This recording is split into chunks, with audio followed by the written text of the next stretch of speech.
Everyone, कैसे हैं आप सब। तो ये है हमारे डेली यूज़ के सेंटेंसेस और इंग्लिश वर्ड्स। तो चलिए जानते हैं।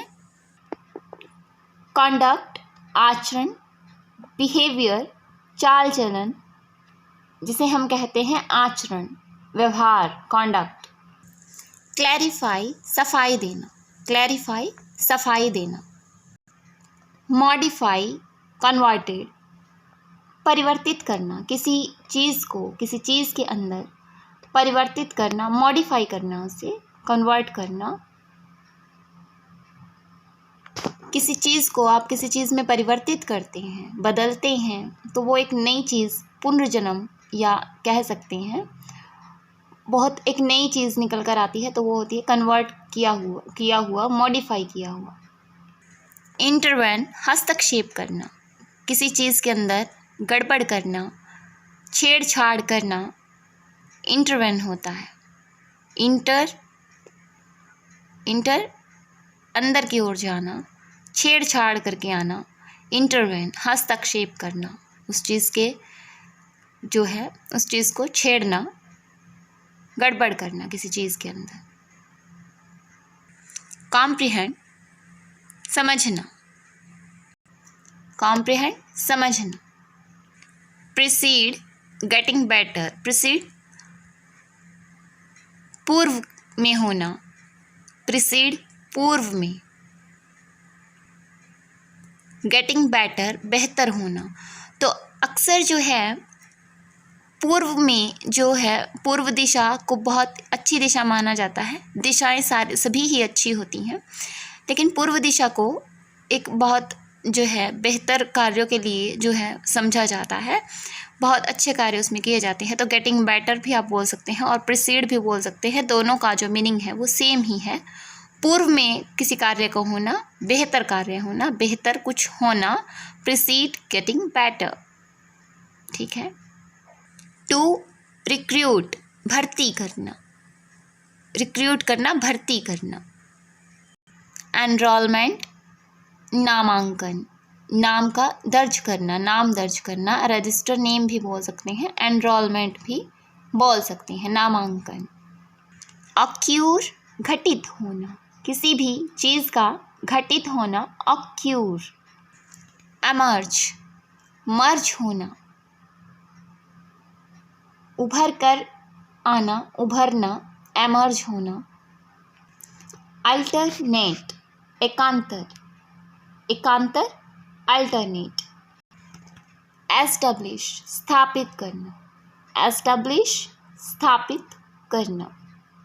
व्हाट हैव यू, हैव का जो मीनिंग होता है वो पास होता है, तो व्हाट लगा है, व्हाट हैव यू, तुम्हारे पास क्या है। व्हाट हैव यू, कितना इजी है पूछना, व्हाट हैव यू, तुम्हारे पास क्या है। और इसका आंसर जो भी आपके पास है उसे आप बता सकते हैं हैव लगाकर। हैव की जो बहुत इजी सी ट्रिक है वो मैंने आपको दी हुई है, वो वीडियोस जाकर देखें। हैव हैज़ का यूज़ जो मैंने हैव हैज़ हैड का यूज़ मैंने किस तरीके से बताया हुआ है, बहुत ही प्यारी सी ट्रिक है और बहुत ही चुटकियों में समझ आने वाली ट्रिक है। बच्चे भी इसका यूज़ बहुत ही आसानी से कर सकते हैं।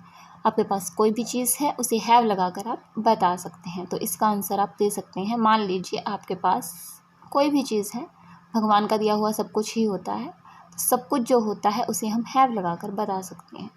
इतनी सी ट्रिक है, बहुत ही आसान। I have a computer, I have a laptop, I have a mobile phone, cell phone, I have a doll, इस तरीके से आप आंसर दे सकते हैं। जो भी आपके पास चीज़ है उसे हैव लगाकर ही आंसर आप कर सकते हैं।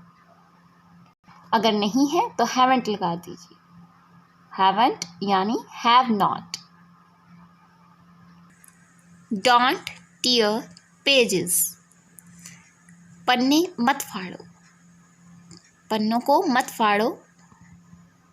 डोंट टीयर पेजेस, जैसा कि हर वीडियो में मैं बताती हूँ कि डोंट वहीं लगाया जाता है जहाँ आप किसी को कोई काम करने से रोक रहे हों। डोंट गो, डोंट कम, यहाँ मत आओ, डोंट कम मत आओ, डोंट गो मत जाओ, डोंट कुछ भी, किसी भी चीज़ को मना करना हो तो डोंट लगाकर आप मना कर सकते हैं। जैसे पन्ने मत फाड़ो, don't tear pages. Don't sit, मत बैठो, इस तरीके से यूज़ कर सकते हैं। हु डिड दिस, वाक्य की सेंस को समझना है कि डिड किस लिए लगा है। सेंटेंस पढ़िए पहले। यह किसने किया, किया वर्ड आ रहा है, किसने किया।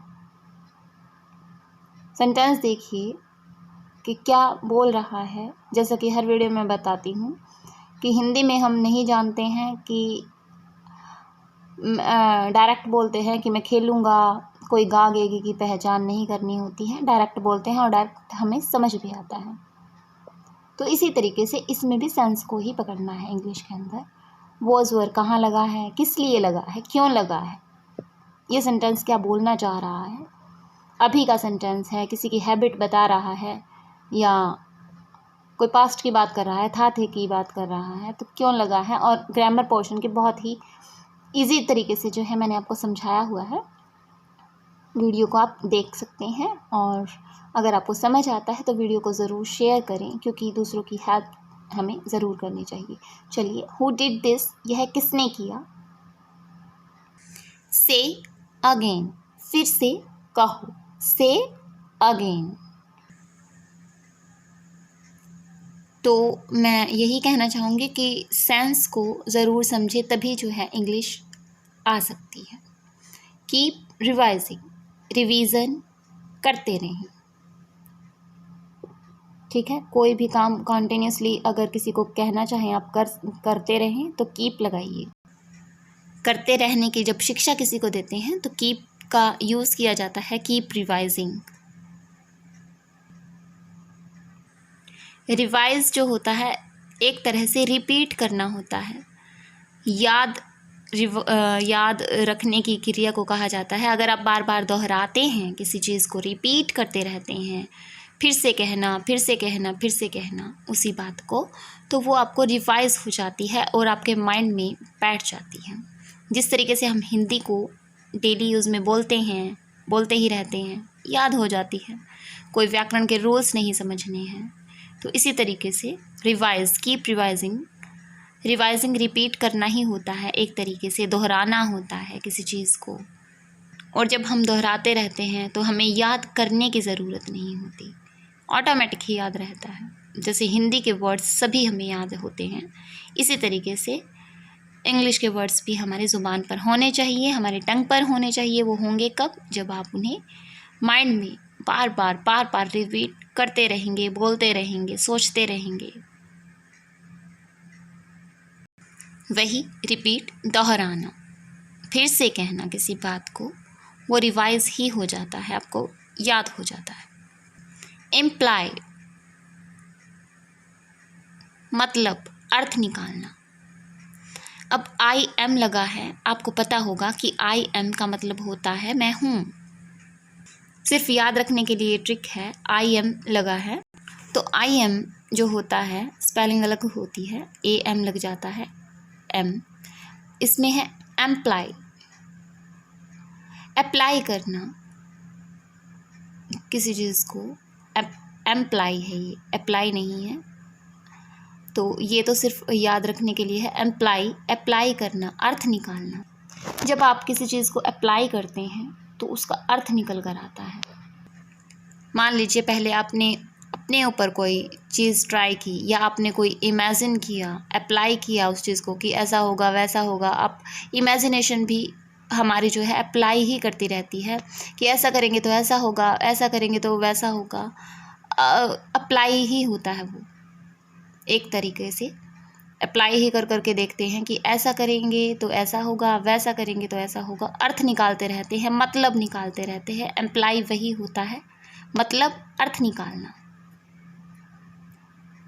मतलब भी बोल सकते हैं और अर्थ निकालना भी बोल सकते हैं। अप्लाई करते रहना, अप्लाई से अर्थ समझ में आता है। जब हम किसी चीज़ के ऊपर कोई चीज़ अप्लाई करके देखते हैं तो उससे एक मीनिंग, एक सेंस जो है निकल कर आती है, अर्थ निकल कर आता है कि इस चीज़ से ये बनता है। तो समझ गए होंगे आप, और बहुत इजी तरीके से आपको समझ आया होगा। और जो है वीडियो को शेयर कीजिए, लाइक कीजिए, कमेंट कीजिए और बेल आइकन को क्लिक करना मत भूलें। और यही थे हमारे डेली यूज़ के सेंटेंसेस और कुछ वर्ड्स। तो मिलते हैं नेक्स्ट वीडियो में, तब तक के लिए bye bye, love you all.